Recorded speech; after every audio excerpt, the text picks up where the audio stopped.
ഏതൊക്കെ വഴികളിലൂടെയാണ് ഫാറ്റ് നമ്മളെ ലിവറിലേക്ക് എത്തുന്നത്? പ്രധാനമായും നമ്മൾ കഴിക്കുന്ന എണ്ണ പലഹാരങ്ങൾ, മറ്റ് ഫാറ്റി ഫുഡ്സ് ഇവയിലുള്ള കൊഴുപ്പ് ഇൻറ്റസ്റ്റൈനിൽ നിന്നും പ്രോസസ്സ് ചെയ്യപ്പെട്ട് ലിവറിലെത്തുന്നുണ്ട്.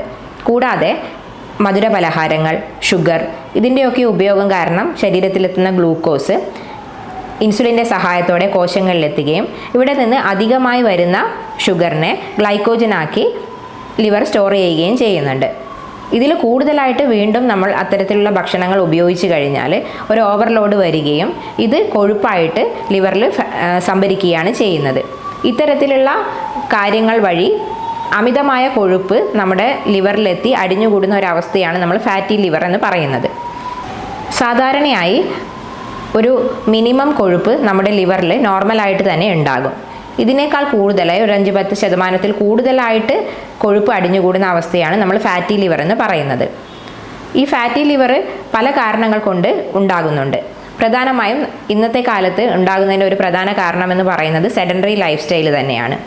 ഇതുകൂടാതെ ആൽക്കഹോളിൻ്റെ ഉപയോഗം. മുൻപൊക്കെ കൂടുതലായിട്ടും ഫാറ്റി ലിവർ കണ്ടുവന്നിരുന്നത് ആൽക്കഹോളിൻ്റെ അമിത ഉപയോഗമുള്ള ആളുകളിലായിരുന്നു. എന്നാൽ ഇന്ന് അങ്ങനെയല്ല.